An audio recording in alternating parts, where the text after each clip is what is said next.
The pictures of this.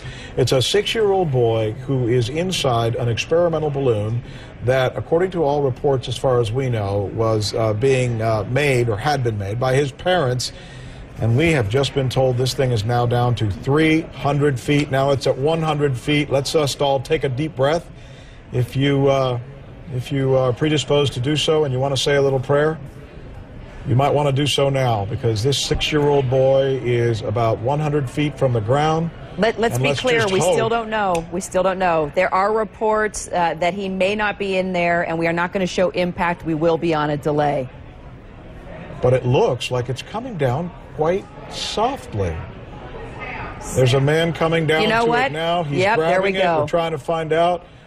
And in a moment, we're going to see right now if indeed there is somebody inside that balloon. And don't let it fly away again. A big gust of wind. All right, it's come down. We've all been holding our breath for about an hour now, trying to figure out if indeed a 6-year-old boy is inside that balloon. You can see sheriff's deputies surrounding it, emergency vehicles, trying to assess and figure out if indeed anybody is inside that balloon. We're going to know within seconds, Rick. And by the way, I don't know if you noticed, but as it was flying, there was a rope or a tether that was hanging off of it. I'm sure by now, for those of you worried that this thing could be flying away again at some point, that it's probably already been held. That tether, that line has probably been secured by these officials. And as you can see, they're now all having their fingers crossed that the boy is in there and is okay and didn't fall down.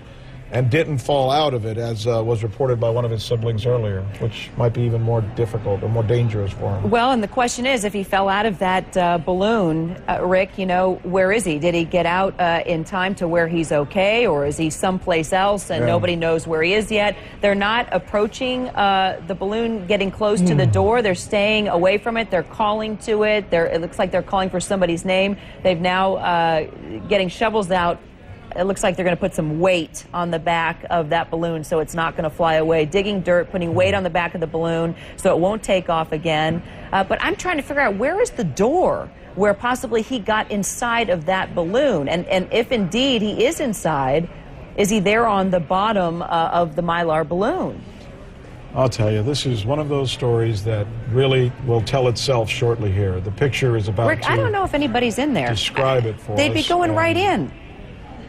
I'll tell you, you can only hope he's in there, but right now I have not seen them go in and get the little boy out. It doesn't even look like they're making an effort to. I'm confused.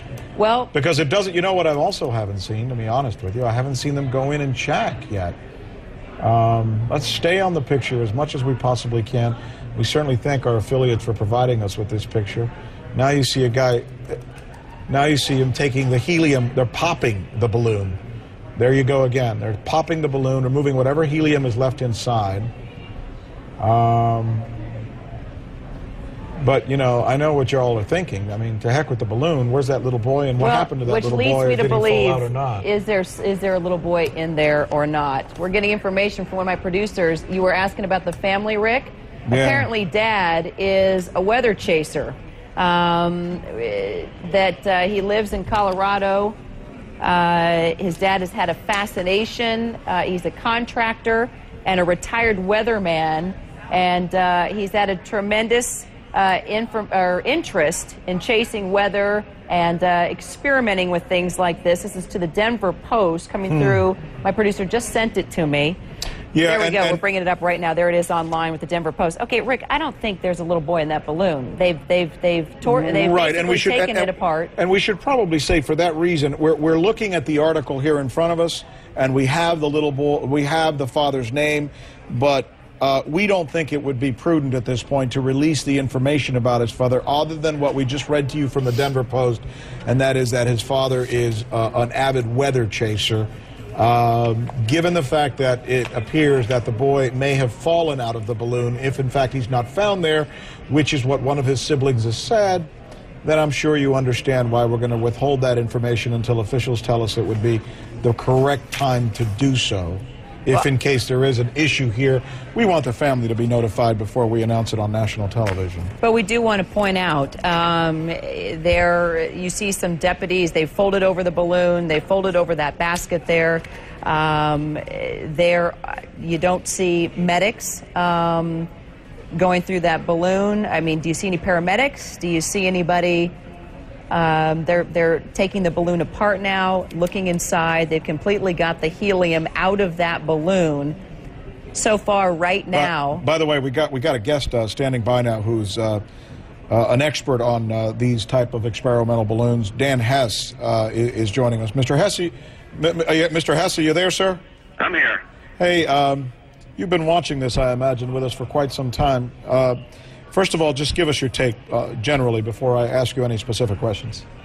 Well, it's obviously landed, and they've taken the helium out of the aircraft so that it's no longer going to go back into the sky. So we're trying to determine, I'm sure, whether or not the child is aboard. Well, wouldn't we have known already if the child was aboard? I mean, wouldn't we have seen some official take him out of there and carry him to a rescue vehicle? We would hope so.